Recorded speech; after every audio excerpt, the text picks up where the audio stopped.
Hey YouTube, what's going on? Joseph Vollmer here, and today I'm out in the garage. We're going to be doing a little bit of work on my, you can see it down here, my 96 Polaris Sportsman 500. So do me a favor, if you haven't already, please subscribe to the channel. Rate the video, please, and if you watch it all the way through, do me a favor. If you have any questions, leave them in the comments. Share it with somebody you know. This may help them out, because what we're going to be doing today, these Polaris ATVs from late 90s, early 2000s had an issue, apparently is fairly common, with the camshafts being too, I don't know if the material was too soft or it was just the design where they put too much stress on the exhaust lobe on the camshaft and it will wear the exhaust lobe down. Now, I have actually ordered a new camshaft, and this comes with, this kit came with head gasket, cam cover gaskets, O-rings, I mean anything you would need to do this job. It's got the exhaust gasket in here as well, and then it also comes with a new camshaft, new exhaust rocker arm, new intake rocker arms, and a new timing chain tensioner. And I ordered this kit off of Amazon or eBay. I think it was Amazon, and it was like 125 bucks for the kit. Now, I don't 100% know if this is truly the issue with this bike, but I can tell you what I've done so far. Okay, so this thing started losing power a while back. And I kind of noticed last time I did an oil change on it, there were some real fine metallics in the oil, and I was concerned about it, flushed it out, changed it again, and I noticed the power has not come back. Now, here's the kicker. Air filter is clean and new. Did that. About a week or two ago, I tore the carburetor apart, made sure it was all clean, all the jets were clear, because down at low end, it's not too bad. It's lacking, but it's not horrible. Top end, it has none. It lets, if in high range with no load on it, if I can get 20 miles an hour out of this four-wheeler, it's a miracle. In low range, 10 to 15 is max. You put a load on it, it's gutless. So it's definitely got an issue. Now, so I tore the carburetor apart, made sure it was clean. It was clean. I have checked, replaced fuel lines, made sure if there was any cracks in any of the fuel lines, I replaced the fuel lines in case I had a vacuum leak, was sucking air, anything. I have checked out, these have an electronic throttle on them. So check that out, make sure that wasn't malfunctioning. And technically there is a cable, but there's an electronic limiter, so basically if the throttle were to get stuck, it'll automatically shut the bike down. Check that, that's not an issue. So I ordered the camshaft kit because I know that's a common problem. And I'm going to show you what it takes to do this. Now, first thing I'm going to do, and I will bring you back as soon as I get this done, I've already taken the seat and the side plastics off, which you don't need any tools for. Okay, you can see seat's gone. These side plastics, you just have to very gently, for lack of a better term, yank them off. So I'm going to remove the cam cover up here. I'm going to remove this side cover, and I'm going to remove the bolt here. Now there's a timing mark on the camshaft. There'll be a timing mark on the camshaft and a timing mark in here. We're going to get those lined up. That'll put the cylinder at top dead center, and then we'll start work on it. But I'm going to get all that torn down, and I'll bring you back and show you what we're doing. Okay guys, it's been a little bit, but we're back. Now, it's really going to be hard to see on camera, I think. And let me see if I can get this right. But get the light in the right spot. Right in there, you can see, if I can get the light just right, there's two raised sections and then a little line, and there's a pointer on the back side of that plug. That's your timing mark for top dead center. And then if you look over here, you've got two dots right there. That puts everything at top dead center on the camshaft. One thing I did forget to mention earlier, I've got the top cover off. Whoops, hang on, back out here. Got the cam cover off, I've got the side cover off. I took out that inspection bolt so I could see that timing mark in there. One thing I did forget to mention, I also pulled the spark plug. I've got it sitting right up here. That way I could turn the engine over real easy with the pull rope. I had to also remove the front rack so I can access the radiator cap. There's a side panel right here with 3 screws that I removed so that I could drain the coolant out. And I got a clean container down here. There's a little piece of dirt over there that I can fish out in a minute. And I just used a piece of cardboard right there to direct the coolant into the container. And that coolant, I mean, you can see how clean it is. I can reuse that coolant. So I'm just going to make sure it's good and clean, keep it clean. We'll reuse that when we're done. But you have to drain the coolant, because on this side, in order to remove the cam, that access panel right back here has to come out. Well, that's one of your coolant lines. So that coolant line is going to have to come off to get that access panel off. So we need to get the coolant drained or we're going to have a big mess back here. So I've got that done. I'll take you back over the other side. I'm going to go in here and I'm going to remove the 4 bolts.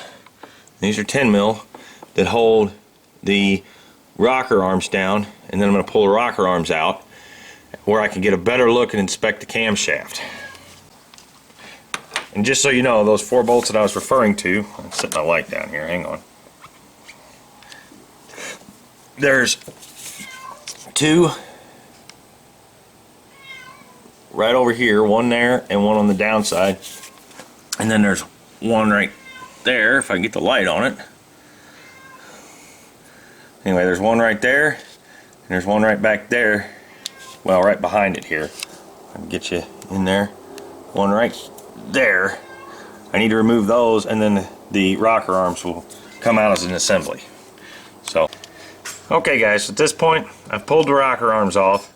I gave them an inspection. I'll show you them here in a minute once we slide the cam out. Now before I slide the cam out, you can see that silver mark right there. I wiped that, I put some brake clean on a rag, wiped it down. That is actually a metal marker that I've got, that I made a mark on the link that corresponds with the timing mark right there.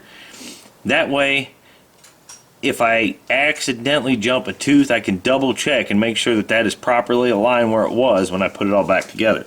Now I've removed 2 of the 3 bolts here, and I'll be honest, a small impact driver is the easiest way to get those out.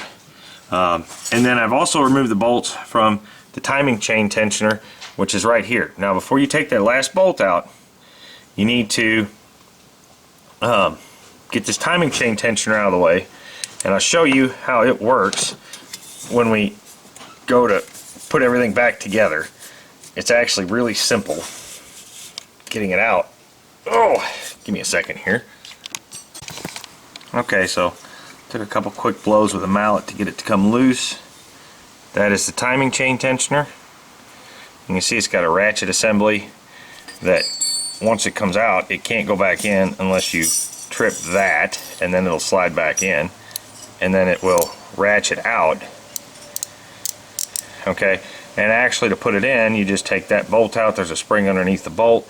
Then you can collapse that all the way. You put it in, then you reinsert your spring and your bolt and your copper washer, and that will put tension on it to tension the chain. So now that we've got that out, I'm going to try to find a spot where you guys can see what I'm doing here. Now, try and stay out of the shot as much as possible. We're going to keep our hand on it very carefully without losing the position of the chain, and without dropping that bolt.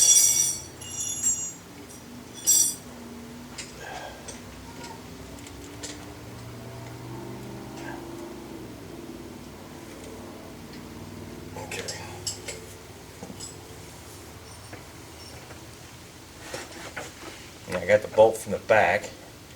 That way I get the socket off without it falling into the engine. Grab the bolt, take it out, and preparing ahead of time,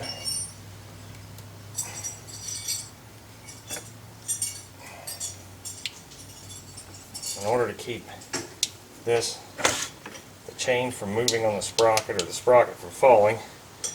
I grabbed some zip ties, and we're just going to very carefully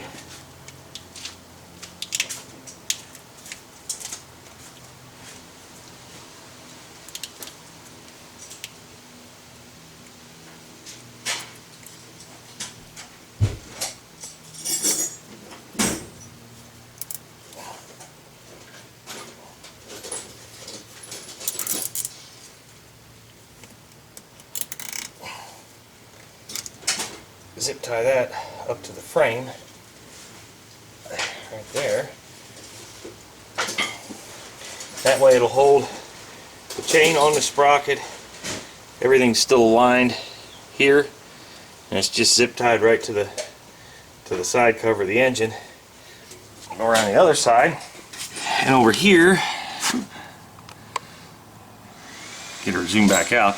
I've already pulled the thermostat housing off. You can see the little thermostat right there, a little piece of dirt fell in. And this is the end of the camshaft. I pulled the camshaft cover off right there. Now we should be able just to very carefully grab the camshaft and gently slide it right out of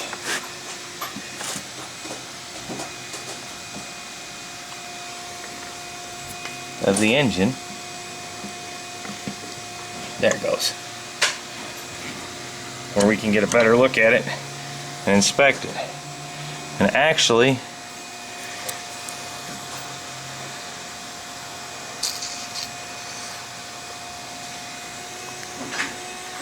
nope. Crap.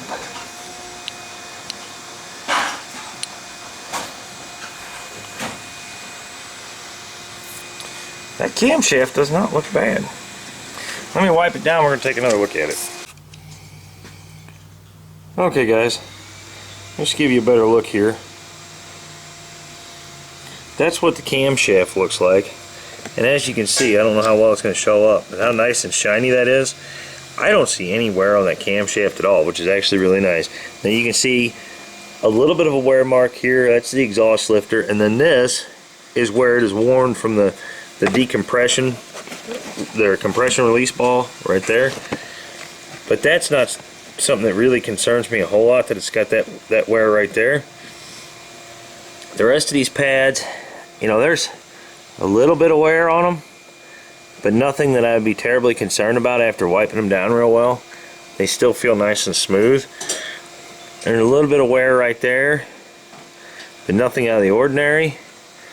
And keep in mind, this four-wheeler only has a little over 1,000 miles on it. So, whoop, don't want to drop that. And those look nice, and those look really nice right there. So I think what I'm going to do is actually slide this cam back in with these rocker arms. We're going to double check our valve clearances, and if we need to, we're going to adjust our valve clearances, but I don't think I'm going to stick a new cam in it right now. I think I'm going to try that first, because at least this is the factory Polaris cam, so, and these are the factory Polaris arms, so if I get it to run right with this, it'd be much better than using an aftermarket cam in this. So we're going to try that first. But at least I know, now that I've been able to pull it apart and completely inspect it, what I'm dealing with. Alright guys, so the issue with the four-wheeler, I've already shown you the camshaft and the rocker arms. I was thinking that this lobe was going to be worn down, but I don't believe it is. It looks just fine. I don't see any excessive wear on it. Doesn't feel like there's any excessive wear. There's no burring. So I'm going to go ahead and reinstall this, and I have a suspicion that my running issue is probably in the valve lash. So we're going to get this back installed. I'm going to check the valve lash before I do anything else.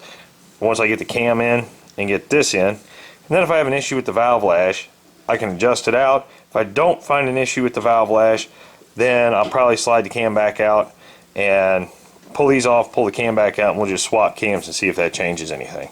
So I didn't check that earlier, probably should have. We're going to do that real quick before we go any farther. And I'll be back and I'll let you know what I find. Alright guys, so the cam chain tensioner, to deactivate it, you just take that bolt out, which I've already broke loose. There's a copper sealing washer and a spring. Don't want to lose those. We're going to set these off to the side. There's your copper sealing washer, your spring. Set those down.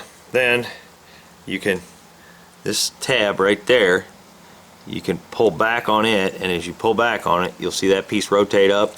You can slide that in, you can release it, and now you can stick it back in just like that, and it won't fall out. I've already gone through, oh, heaven's sakes here. There we go, we'll back out. Now, we're just going to drop it right back in, just like that, and then we'll bolt it down. And once I get the bolts in it and tight, then we'll put the spring and the bolt back in the top of it. Oop, there we go, get you in frame. Put the spring and the bolt back in the top of it. That'll reactivate it, tighten the cam chain. I did go through and check the valve adjustment. My intake valves up here they were just a little tight. It wasn't bad, but they were just a little tight. The exhaust down there, and it's supposed to be 6/1000ths on both. The exhaust over here, they were pretty well spot on. So I'm gonna put this thing back together and try it, and I don't see any wear on the cam, so if that doesn't change it, I think we're gonna have another issue somewhere else. But I'm gonna clean all the gasket surfaces up, get rid of this old gasket. I've got new gaskets that came with the kit. I'm just gonna go ahead and use the new gaskets, and then we're gonna fire it up and see what happens. And hopefully with that little bit of adjustment on the intake valves, maybe that's my culprit, and she'll run a little bit better. It's amazing what just I mean, maybe a thousandth of an inch will do. So we'll give it a shot and see, get it warmed up, and then I am going to go ahead and change the oil in it. So, okay, I've got the cam chain tensioner assembly tightened down now, and if you see this rear guide for the cam chain right up in here, if you keep an eye on that, as I put the bolt and the spring back in, you should see that guide move down, and you could hear it, the ratcheting mechanism, come out. And it's just a matter of running the bolt down, getting it tight, and that, now you can see I can't push in on that anymore. So we're just going to tighten this up, and then I'm going to clean up some gasket surfaces, get everything put back together, get some coolant back in it, and we're going to see what it does. Okay guys, I don't know where I left off on the video, but I know I showed you the timing chain tensioner. I've got the cover back on here.